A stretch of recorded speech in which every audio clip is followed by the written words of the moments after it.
पंतप्रधान मोदींनी महाराष्ट्रात येऊन नकली शिवसेना आणि नकली राष्ट्रवादी अशी टीका केलेली होती। त्या टीकेचाही पवारांनी समाचार घेतलाय।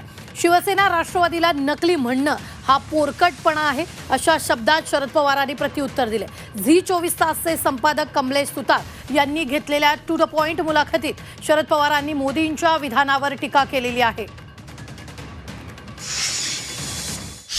तुमचाही पक्ष म्हणजे ते महाराष्ट्रात त्यांचा प्रचाराचा मुद्दा तुम्ही उपस्थित केला। प्रचाराच्या दरम्यान तुम्ही म्हटलात की व्यक्तिगत हल्ले होतात। त्यांचं एक म्हणणं आहे की नकली राष्ट्रवादी आणि नकली शिवसेना असं वारंवार उल्लेख पंतप्रधानांच्या बोलण्यात आपल्याला आढळतो।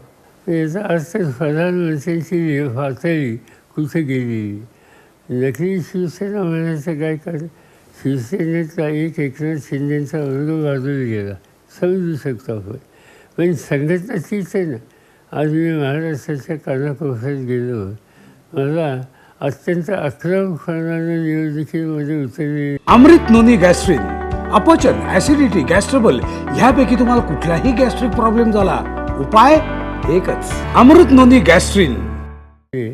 उद्धव ठाकरेंच्या नेतृत्वाखालचे शिवसैनिक दिसतात, त्यांनी एक आव्हान स्वीकारलेले आणि हे सर्व शिवसैनिक जे आहेत ते बाळासाहेबांच्या विचारानं समाजसेवेच्यासाठी राजकारणाच्यासाठी उतरलेले आहेत।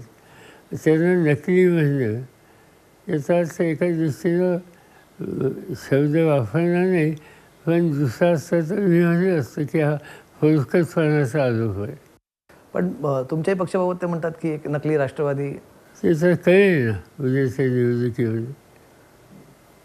आणि नकली कशी ही काही मूळ संघटना सोडून दुसरी कोणती येऊन बसले असं आहे?